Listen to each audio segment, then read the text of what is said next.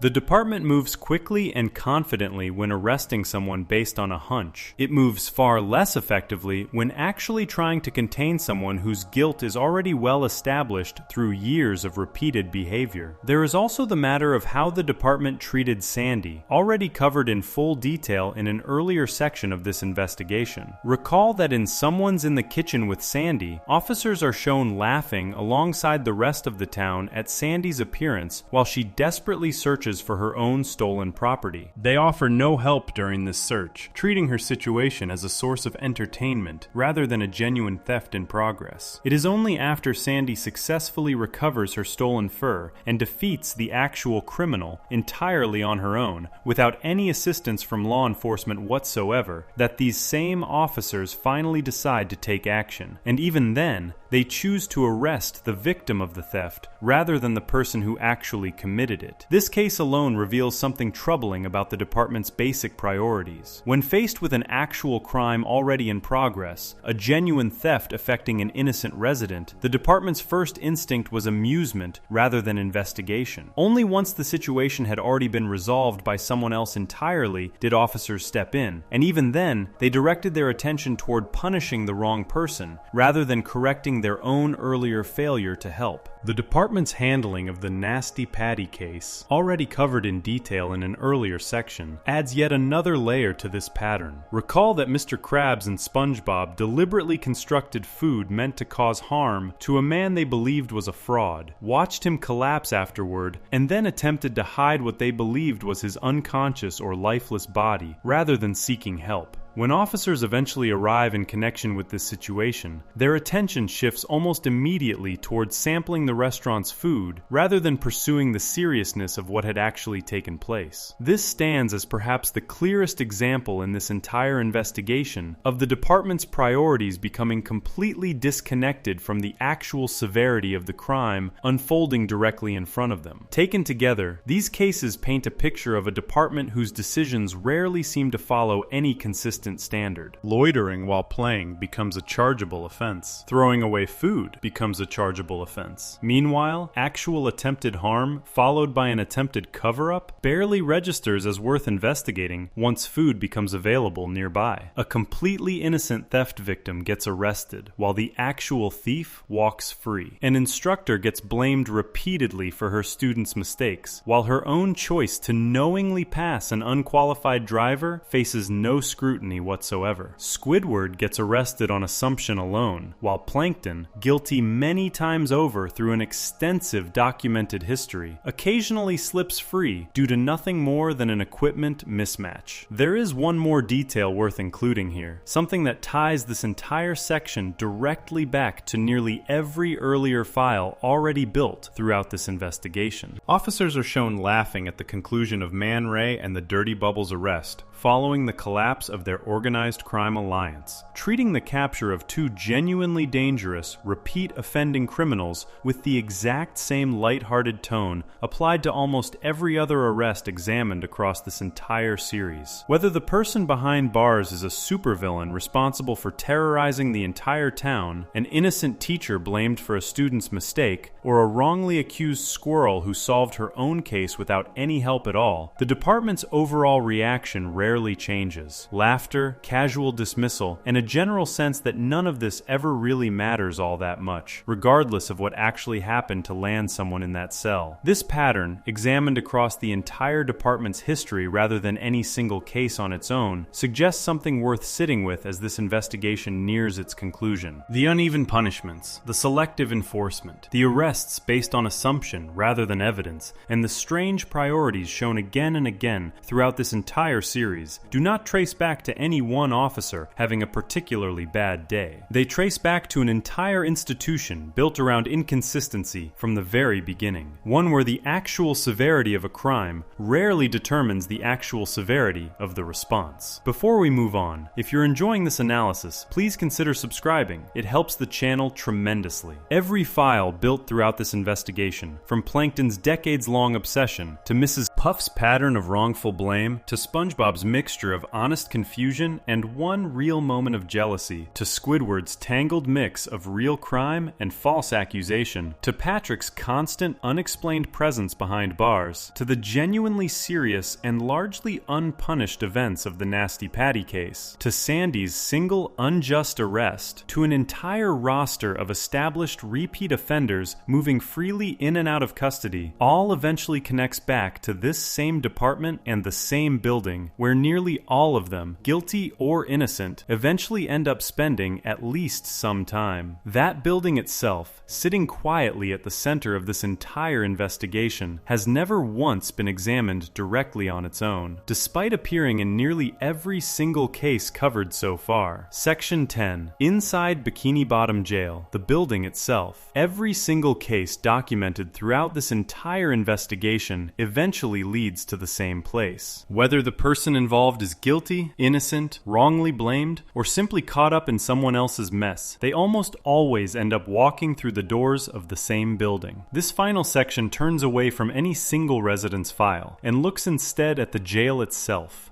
The actual physical location where nearly every story covered so far eventually comes to rest, at least for a little while. The building first appears in an episode called Hall Monitor, marking its debut within the show's history. This episode also introduces the Bikini Bottom Police Department as an organization, giving viewers their first real look at how law enforcement actually operates within this town. Before this episode, arrests and consequences existed mostly as background details or implied outcomes. Hall Monitor gives the jail and the department behind it an actual, visible presence for the first time, setting the stage for the hundreds of documented cases that would follow across the rest of the show's run. The next major development comes from an episode called No Free Rides, which reveals the building's exterior for the first time, along with a small phone booth sitting just outside it. This episode, already covered extensively in Mrs. Puff's file earlier in this investigation, shows her arrested after crashing SpongeBob's boatmobile directly into a police car. Because of this case, viewers get their first proper look at what the jail actually looks like from the outside, giving the building a real physical identity rather than existing only as a vague concept mentioned in passing. From there, an episode called Doing Time expands the picture significantly further, revealing the building's full interior along with an outdoor yard area. This episode, also already covered in earlier sections connected to both Mrs. Puff and Patrick, shows SpongeBob and Patrick